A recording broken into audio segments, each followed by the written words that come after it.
semuanya. Assalamualaikum warahmatullahi wabarakatuh. Kembali lagi di YouTube channel Aja Aca. Oke, di sini aku mau ngevlog lagi, tapi di sini ngevlognya memaparkan sebuah materi bahasa Indonesia kelas 8. Judulnya itu tentang iklan dan poster.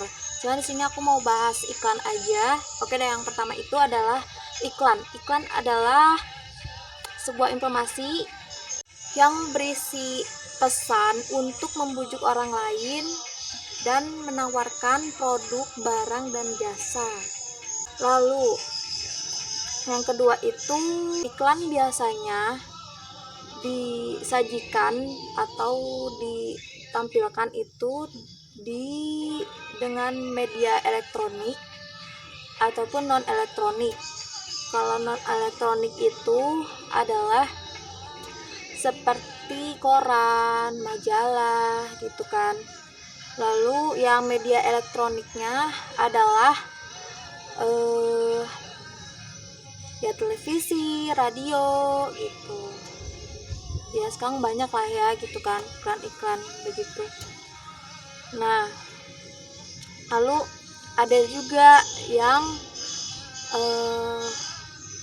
iklan ini terbagi menjadi tiga bagian, yaitu ada iklan pemberitahuan, seperti pemberitahuan, contohnya pemberitahuan ditutupnya toko sebuah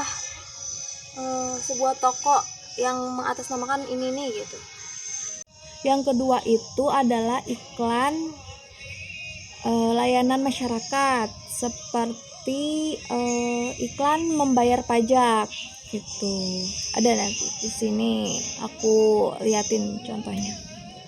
Lalu ada juga iklan, dan ada satu lagi adalah iklan penawaran, seperti lowongan pekerjaan gitu. Ada lowongan, misalkan lowongan pekerjaan di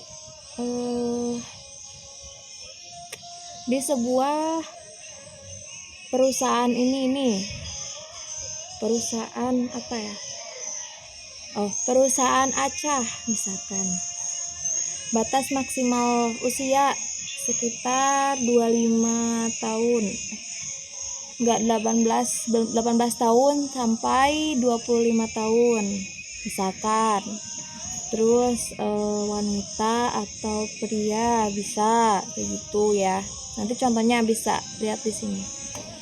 Lalu ada unsur pembentuk iklan, yaitu sumbernya yang memang sumbernya itu dari orang yang terpercaya, dan sumbernya itu yang memang yang mengeluarkan dana tentang pemasang iklan tersebut gitu, atau yang berinisiatif untuk membuat iklan tersebut. Lalu yang kedua itu adalah medianya itu bisa disajikan di tadi ya, yang non elektronik ataupun yang elektronik.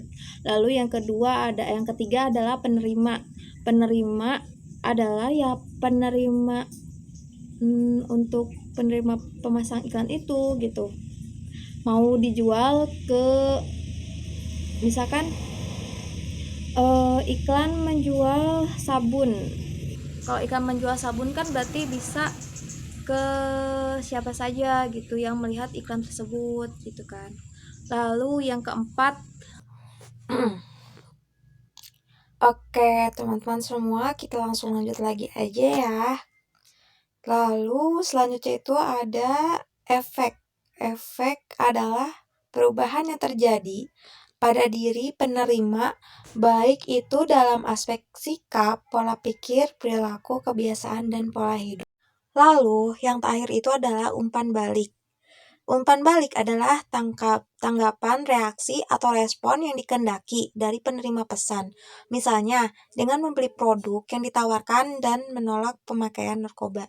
Begitu contohnya. Lalu selanjutnya adalah struktur pembuatan teks iklan. Nah, perhatikan kembali iklan-iklan yang tersaji pada pembelajaran sebelumnya, pada yang tadi sudah saya jelaskan. Yang pertama itu dibagi menjadi dua, adalah pengenalan produk. Bagian ini dapat pula disebut sebagai judul teks. dan pernyataan persuasif berisi pernyataan yang mendorong pembaca atau pendengar berbuat sesuatu. Bagian ini biasanya berupa pernyataan tentang kelebihan produk yang ditawarkan. Begitu. Nanti contohnya bisa di setelah penjelasan ini ya, teman-teman. Lalu di sini adalah harusnya ada kaidah kebahasaan teks iklan. Teks iklan bertujuan menawarkan produk, baik berupa barang maupun jasa. Oleh karena itu, kata-kata yang muncul umumnya bersifat persuasif, bujukan atau dorongan tentang sesuatu, kebiasaan ataupun gaya hidup. Pernyataan dalam teks iklan umumnya bersifat imperatif, yakni permintaan, ajakan, dorongan, atau larangan. Adapun kalimat imperatif itu sendiri ditandai oleh kata-kata seperti temukan. Kata lainnya adalah ikutilah, hadirilah, wujudkan, nyatakan, nikmati, sebaiknya, marilah, ayo, dan janganlah. Bahasa iklan seringkali menggunakan bahasa sederhana, mudah diingat, dan mudah pula dipahami. Kalimat yang panjang dan berbelit-belit selalu dihindari dalam iklan. Justru bahasa yang akrab di tengah-tengah halayak itulah yang sering digunakan di samping memberikan pesan dan kesan positif tentang produk yang ditawarkan. Begitu. Lalu, langkah-langkah penulisan atau langkah-langkah penulisan membuat iklan. Iklan yang baik bisa menampilkan suatu produk yang berbeda dengan produk lain. Iklan baik memuat adanya pesan yang rasional dan mudah dicerna oleh halayak. Selain itu, iklan harus memperhatikan rumus sebagai problema janji dan bukti. Yang pertama itu kita harus fokus dengan mulailah iklan dengan pernyataan yang menarik perhatian halayak, yakni berfokus pada kepentingan atau masalah yang mereka hadapi. Misalkan ada konsumen kita atau ada yang konsumen kita yang berjerawat. Nah, jadi pakai obat yang kita tawarkan gitu. Lalu menawarkan solusi. Yang kedua itu menawarkan solusi. Misalkan, untuk masalah jerawat kamu dapat mengajukan kalimat tawaran seperti berikut. Ramuan jamu cantik mengurangi dan melenyapkan jerawat dalam waktu 30 hari dan Anda akan kembali tampil cantik. Begitu. Terus yang ketiga itu adalah menunjukkan bukti. Jadi pasti konsumen atau yang ingin membeli itu pasti ingin buktinya apakah obat ini manjur atau tidak. Yang diperlukan halayak sesungguhnya adalah bukti dalam membuat iklan. Kamu tidak boleh sekedar menyampaikan janji-janji manis, asik, manis nggak tuh? Agar mereka lebih yakin, tunjukkanlah bukti bahwa solusi kamu benar dan sesuai dengan harapan mereka gitu. Lalu iklan, di sini ada iklan tidak hanya bertujuan untuk menawarkan produk. Iklan juga turut berpengaruh dalam membentuk gaya hidup, kebiasaan, selera, dan jati diri seseorang dan masyarakat. Berikut tujuan fungsi iklan lainnya. Yang pertama adalah fungsi informasional. Iklan memberitahukan kepada konsumen tentang karakteristik suatu produk, juga berbagai manfaat yang mereka peroleh. Yang kedua, fungsi transformasional, yaitu iklan berusaha untuk mengubah sikap-sikap yang dimiliki oleh konsumen terhadap merek, pola-pola belanja, gaya hidup, teknik-teknik mencapai kesuksesan gitu. Lalu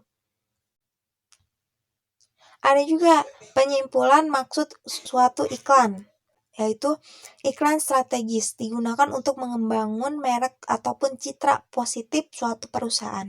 Yang kedua adalah ada iklan taktis atau bisa disebut juga dirancang untuk mendorong konsumen agar segera melakukan respon yang dengan merek tertentu. Pada umumnya iklan ini memberikan penawaran khusus jangka pendek yang memacu konsumen memberikan respon pada hari yang sama.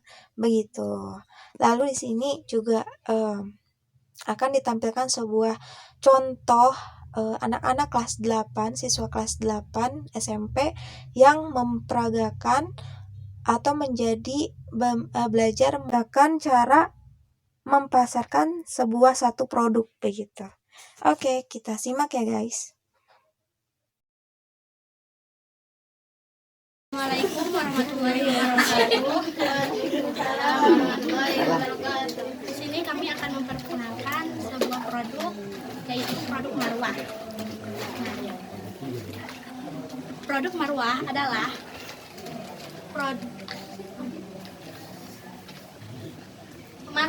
adalah suatu skincare yang untuk menghilangkan jerawat, flek hitam, dan mengglowingkan. Marwah dalam satu paket ada berbagai macam. Yang pertama ada toner, face wash, dan serum. Cara pemakaiannya, yang satu serum wajah. Cara pemakaiannya ini. Lalu ini fungsinya untuk jerawat ya. Cara pemakaiannya oleskan kepada jerawatnya. Lalu ini tonernya. Toner. Cara pemakaiannya jika ada kapas, semprotan ke kapas. Kalau tidak ada, disemprot aja ke wajahnya. Sabun. Cara pemakaiannya cuci muka biasa. Kegunaan produk marwah yaitu untuk kulit berjerawat dan menjaga kulit agar tidak berjerawat. Slogan dari kami yaitu marwah, kulit indah, bagai mutiara. Warahmatullahi wabarakatuh. Kami dari kelompok 2, kami akan memperkenalkan pulpen Gitek. Pulpen ini biasanya digunakan untuk melogat, menulis, menggambar, dan lain-lain. Pulpen ini biasanya sering dibeli oleh sang istri karena khasnya pulpen ini sering dipakai untuk melogat. Harganya mulai dari 5.000 sampai 25.000. Bisa dibeli di toko AA, tempatnya di Purwakarta. Sekian dari kami. Assalamualaikum warahmatullahi wabarakatuh. Assalamualaikum warahmatullahi wabarakatuh. Perkenalkan, kami dari kelompok 3 akan memperkenalkan satu produk, yaitu produk Hansui. Nah, produk Hansui ini adalah produk untuk membersihkan kotoran badan kita dari aktivitas sehari-hari. Harganya murah, cuma 25.000 doang kok, dapat 2 paket. Nah, karena lagi promosi seminggu ke depan, jadi kita kasih 2 paket ini. Cara memakainya, bersihkan badan kita terlebih dahulu, lalu keringkan badan kita, usap Hansui ini ke lengan, kaki, atau leher, atau bagian tubuh kita yang lain. Caranya digosok-gosok doang kok, makainya digosok-gosok doang.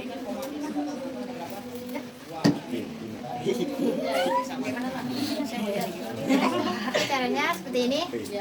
Buka dulu tutupnya guys. Seperti ini. Lalu oleskan ke bagian tangan. Kalau bisa, kalau mau dapat hasil yang lebih baik, pakainya beberapa kali biar bagus, nggak sekali doang makanya. Sampai ngegosok gitu, sampai kering.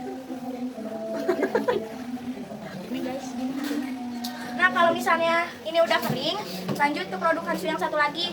Ini tuh cuman buat tangan biar dingin, biar bersih gitu, biar nggak lengket dari Hansui yang ini doang kok. Jadi makanya juga sama kayak tadi, cuman digosok-gosok doang. Tuh. Nah, kalau kalian mau beli udah tersedia di berbagai macam tempat kayak Alfamart, Alfamidi, Jogja juga ada. Harga satunya 25.000. Sekian dari kami. Assalamualaikum warahmatullahi wabarakatuh.